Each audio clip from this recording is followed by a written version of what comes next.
All right. Good morning, good afternoon, whenever you're watching this. This is the video notes for our basic integer operations refresher. You will find these notes in page 6 in your notes packet. So if you're not there yet, go ahead and hit pause and get yourself there. We are going to be looking at adding, subtracting, multiplying, and dividing with positive and negative numbers. When we say integer, that's what we mean. We're talking about a number, a whole number that's either positive or negative. And one way to add and subtract these is this first section here, where we look at using chips to make what's called a zero pair. So the idea here is if you have one positive and one negative, we can combine those, and that would be nothing. It would be a zero. If you gain $1 and then you lose $1, you have the same amount. So when we look at chips, we would have a positive and a negative. That would be a zero, a positive and a negative, a positive and a negative, a positive and a negative. So all four of these would cancel each other out, and we're just left with two chips remaining, and both of those chips are negative. So -6 plus a +4, -6 plus +4 is equal to a -2. Same idea here. In number 2, we have 5 pairs. All of them have a positive and a negative, so they all become zeros, and when those are gone, there is nothing left. So that is equal to 0. -5 plus 5 equals 0. And then in the third one here, we have nothing but negative chips. We have -6, and then we add -4. Sorry, 4. So there are no zero pairs. If we put these two together, we'd end up with a -2. So what we want to do here is we're just going to add up all of the negatives total, and that's where we get -10. So those are your first three. You can also model this on a number line, which is below. I'm going to zoom this in a little bit so you can see it a little better. In your notes, you're always going to start at 0, and then you're going to go to that first number. So starting at 0, we go down to -2, and then from that point, we're going to go down another 2. That's -2 plus another -2. That's where we would end up on our number line, is at -4. So -2 plus -2 is -4. Starting at 0, we go down to -1, and then we're going to add 9 positives, which means we're going to go in the positive direction on our number line.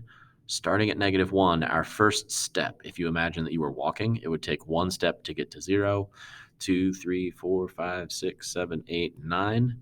So we would get all the way back up to a positive 8. So -1 plus 9 is 8. And then our last one, starting at 0, we have a positive 10 first. So we go up to the positive 10, and then we're going to add 16 negatives. So that's going to go in the opposite direction. The first 10 get you back to 0, and then you keep on walking until you get 16 steps. That will get you to a -6. All right, there's some time to practice here. You can either pause this and try on your own and then come back and check, or you can go through it together. The idea when we're adding and subtracting, you can use these methods. You can use the chip model to help you solve, or you can use number lines, but eventually we want to be able to do it a little bit faster. So one way to do this faster, when you're adding, if the signs are the same, then you're going to add. And if you're adding but the signs are different, even though it's an addition problem, they kind of cancel each other out, like those 0 chips, and so you're really going to do a subtraction. So we have a -3 plus a positive 10. Those are opposite signs. We have one negative, we have one positive. So a 10 minus a 3 is 7, and we have more positives than negatives. Right? There's only 3 negatives, there's 10 positives, so our total answer ends up being a positive 7. In B, you have a negative with another negative. So that would be like this example number 3 down here, where all of your chips would be negative. 6 negative chips and 2 more negative chips would be a -8. 12 minus 18 would be a -6. We have one positive, we have one negative. -3 minus 4 is -7. You can rewrite your subtractions as adding the opposite. So we were subtracting a positive 4. So another way to think of that is adding a negative 4. Now we're adding, and we have two numbers that are both negatives, so we get a negative 7. Negative 20 plus 17 is going to be a negative 3. 5 minus a negative 2 is the same as 5 plus the opposite, which is a positive 2. 5 plus positive 2 is positive 7, and 20 minus 24 is negative 4. If you need more practice with this, just talk with your teacher. I'm sure we can find some more things for you and give you some extra practice, because getting good at these positive and negative operations is going to be really helpful as you move forward in algebra this year. So when we get to multiplying and dividing, here in this box is kind of our key. If the signs are the same, either two positives or two negatives, you're going to end up with a positive answer. If your signs are different, one positive, one negative, it doesn't matter what order, it doesn't matter which one's bigger. If the signs are different, your answer will be negative. And then you can just multiply or divide and ignore the signs as long as you follow this rule at the end. So we'll go over here and do our multiply or divide the following. 12 times 3 is 36. So that's going to be the numerical part of our answer. Then we have a negative times a positive. Those are opposites. We have one negative, so it's going to be a negative answer, negative 36. In B, we have two negatives, a negative times a negative. That's the same sign, and so we'll end up with a positive answer, and 8 times 3 is 24. So we have a positive 24. In C, it's a division now. It looks like a fraction, but fractions are just division problems in disguise. So if you really wanted to, you could rewrite it like this. Negative 50 divided by negative 5. Negative divided by negative, those are the same sign. And so we will have a positive answer. 50 divided by 5 is 10. Positive 10.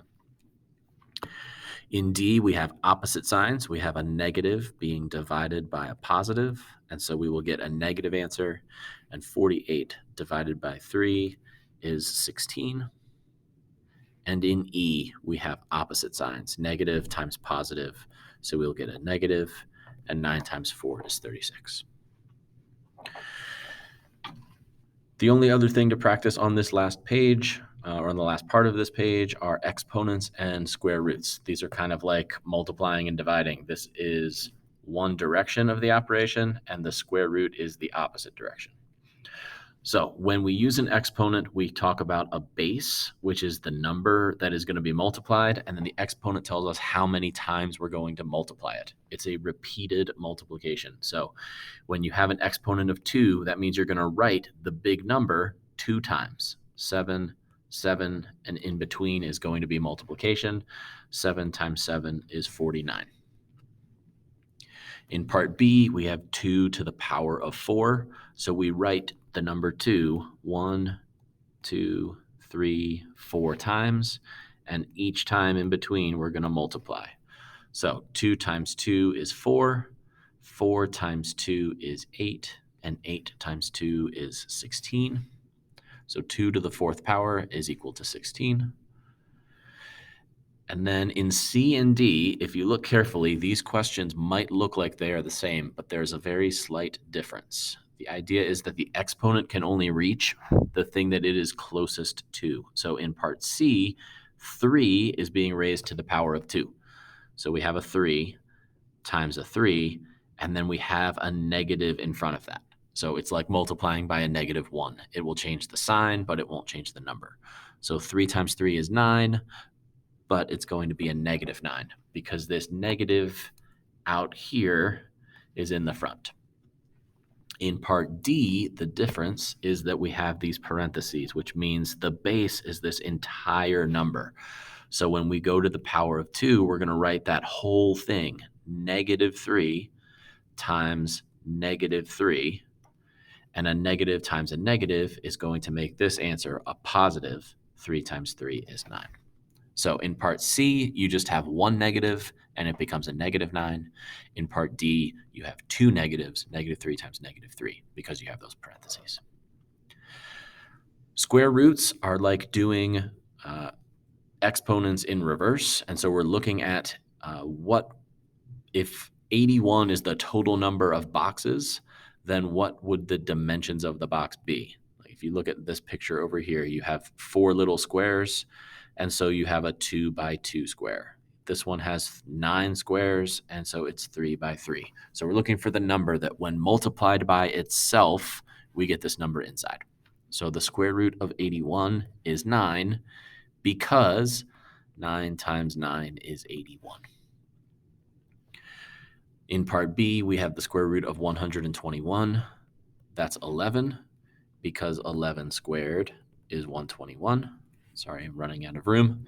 And the square root of 100 is 10 because 10 times 10 is equal to 100. The big mistake on those is a lot of times people will divide by 2, so make sure you're finding the number that is multiplied by itself 2 times in order to get 100. All right, again, if you need more practice on any of these things, talk with your teacher. Again, it will be very helpful for you as you move forward.